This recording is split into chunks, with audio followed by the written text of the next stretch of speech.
In a hybrid meeting, some meeting participants are in a room together and others join online via video conferencing. In this video, you're going to learn how to set up a successful hybrid meeting with Zoom video conferencing and the equipment you already own. Let's go. For your next act, Mr. Markus Seppala. How's it going? My name is Markus Seppala. I'm a stand-up comedian and TEDx speaker, helping you bring more fun to the corporate stage. On this channel, I share a lot of public speaking tips about how you can better engage with your audience, whether that's in the comedy club, in a professional presentation, or on video like we're talking about today. By the end of this video, you will have a blueprint on how you can set up a successful hybrid meeting, and you'll be using smartphones and laptops plus your favorite video conferencing software. Specifically, I'm going to introduce you to the 4 main technical requirements of running a successful hybrid meeting. I'm going to walk you through each step and also highlight some things that you should keep in mind. I will also show you an example of the setup that I use myself. This video will be helpful to you, especially if you have a meeting location that does not have dedicated video conferencing infrastructure. For example, I run hybrid meetings in my Toastmasters club. It's in a room that doesn't have any kind of special equipment. In the description below, you will find links to everything I'm talking about. There you can also pick up my free video conferencing checklist. But before we get to the list, why should you use a hybrid meeting? Well, a hybrid meeting can be a great solution if some of your team members are remote. For example, if they're working from home or if they're working from a different office. So what does great look like in a hybrid meeting? Well, there's 4 different components. And these may sound a bit obvious, but bear with me because they do require different aspects of the setup to work well. You have a successful hybrid meeting when the online participants can hear the in-room participants, and the in-room participants can hear the online participants, and the online participants can see the in-room participants, and the in-room participants can see the online participants. So we're going to walk through the steps for accomplishing all of those 4 goals. Of course, you will also need some software to run the meeting. I use Zoom video conferencing because it has a lot of features that the other ones don't. Actually, I have a bonus tip about Zoom at the end of the video, so stick around for that. Let's start with the easy part of the setup, and this is the online participants. For them, this is just a normal video conference, which means that they will use their normal laptop or phone to dial into the call. And the reason why this is the easy part is that the online participants have 1 device per person. For the in-room participants, this is different. There are fewer devices than people. And this is the reason why the in-room setup is a little bit more challenging than the online portion of it. Let's start with the audio setup, which is arguably the most important part of an online meeting.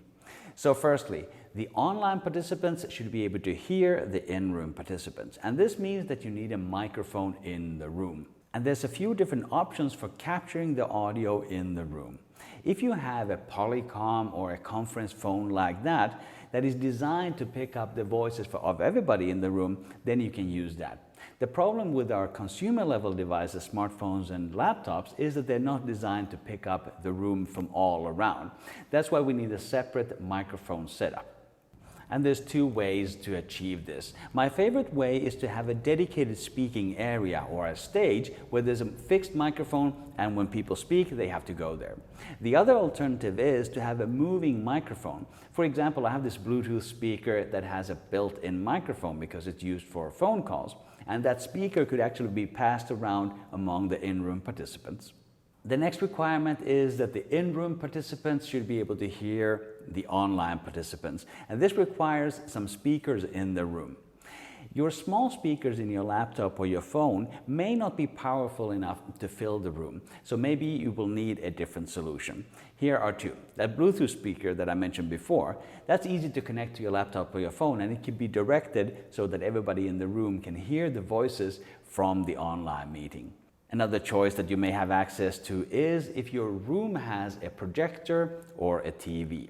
Many projectors these days, they have built-in speakers, and you can use the speakers in the projector or the TV to bring out the voice from the online meeting into the room. We're just getting started with these tips, but if you got some value already, please hit the like button. Next, the online meeting participants should be able to see the in-room meeting participants. And this means that you need a camera in the room, but actually you need two cameras. You should have one camera pointed to the stage so that the online participants can see what is happening on the stage. But you should also have a second camera pointed towards the audience. This is extra important when an online participant is presenting, and they of course want to be able to see the faces of the audience in the actual meeting room.